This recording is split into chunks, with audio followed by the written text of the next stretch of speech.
You said you wouldn't say anything. Oh, shush. Cheers. Cheers. Shush.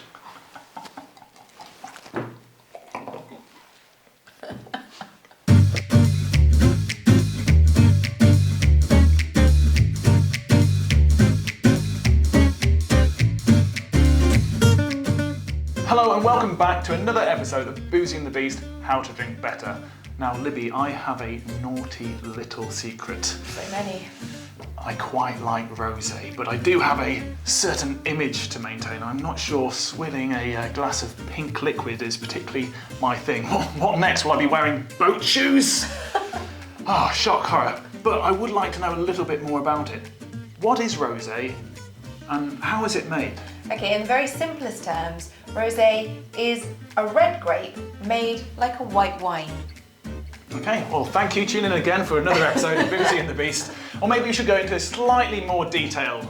So basically, red grape or white grape, the juice is always going to be clear, and we don't have any red grapes to compare. Can we CGI that in? Probably.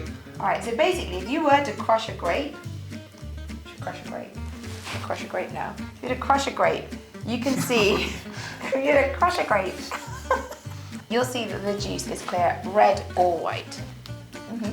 So if the colour of the juice is the same in red and white grapes, why is rosé pink? Well, a red wine gets its colour basically from this time on the skins, the maceration and the fermentation, because the skins are what contain the colour and the tannin. Likewise, a rosé gets its colour because of skin contact. And there are 3 different ways to make a rosé wine, by and large. Number 1 is the maceration. So basically when the juice is pressed, they keep skin contact for a very little time with the red skin grapes, and then they're drained off. This is most common in Provence. Then you have that when a winery is making a red wine, they actually, when they press the juice, they run off a certain amount of juice to be fermented separately, like a white wine, at cooler temperatures. And this is more common in places like Napa, not only to make the rosé, but also because it makes the red wine more concentrated because it's running off the juice, but it is more rare. So it's not just a bit of red wine, a bit of white wine, slosh it together like back in primary school. Back in the day, those alcoholic primary school days. And well, actually, that is a way that certain rosés are made, but it is largely frowned upon. In fact, it's illegal in places like France. The EU have more regulations generally. So if you actually make a wine that way, it cannot be labelled rosé in France, unless, because there's always a wine caveat, unless you're in Champagne. Most champagnes are actually made that way. They add a little Pinot Noir wine to the sparkling Chardonnay, and that actually gives it its colour. So it's allowed in Champagne, but no other region of France. Everywhere else it's illegal. But those are the 3 ways to make a rosé. That's interesting. It's quite confusing if I'm completely honest. Wine is confusing. It isn't, the more you but it drink, seems the like more confused I get, I find as well. The more I drink, the more confused you get. That's proving my point. So 3 different methods of making rosé wine.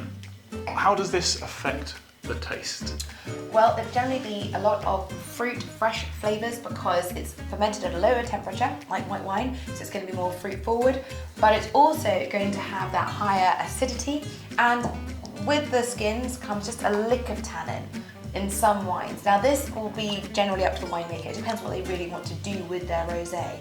So rosé is made with red grapes, but in a white wine way. Can it be made with any red grape? Well, yes, actually, there's a huge broad spectrum of red grapes that are available as a rosé wine, which is why, and I'm going to get a little rosé ranty here, it's kind of unfair that it's just been lumped together as rosé, because there are so many red wines, so many white wines, and rosé can be made from so many different grapes and in so many different ways. I get a little bit heads up about it.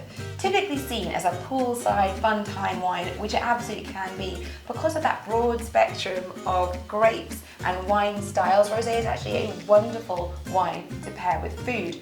Given that everything you've got going on here, it could pair with a feta or a chicken salad, charcuterie, duck. I'm actually salivating thinking about it. Yeah. You can hear that. But and actually for me, it's my personal favourite go-to for an Indian curry, because I can't handle the spice and the heat, but an off-dry white just doesn't work for me. And actually this, with its fruit-forward flavours and its acidity, really balances those spices nicely without dampening them like an off-dry white sometimes can.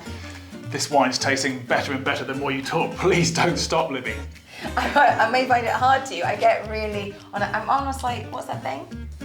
What's that thing you? Bouncy castle? Soapbox. Soapbox? I know, I do slightly get on my soapbox about rosé because... Talk about rosé until you're pink in the face. I will and I shall. But actually, I mean, the viewers can leave. You're still here. I'm just going to go on and on and on about it to you. But basically, I think that rosé is an any time of year drink and it goes with so many wonderful, wonderful things. And here's a little rosé fact for you. So this pale style of pink rosé, typically from Provence, was actually invented by a female winemaker called Régine Sumier, I think. I've never met her.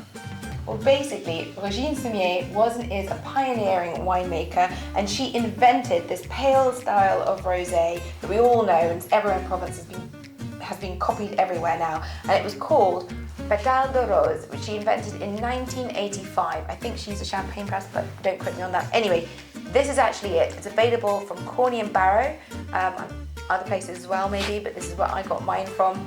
And it's absolutely a divine rosé and the first one of its kind, so worth getting. Great, well, thanks for those very valuable insights, Libby. And to quote AC/DC, that's a whole lot of rosé. And you're a whole lot of woman. You said you wouldn't say anything. Oh, shush. Cheers. Cheers. Shush.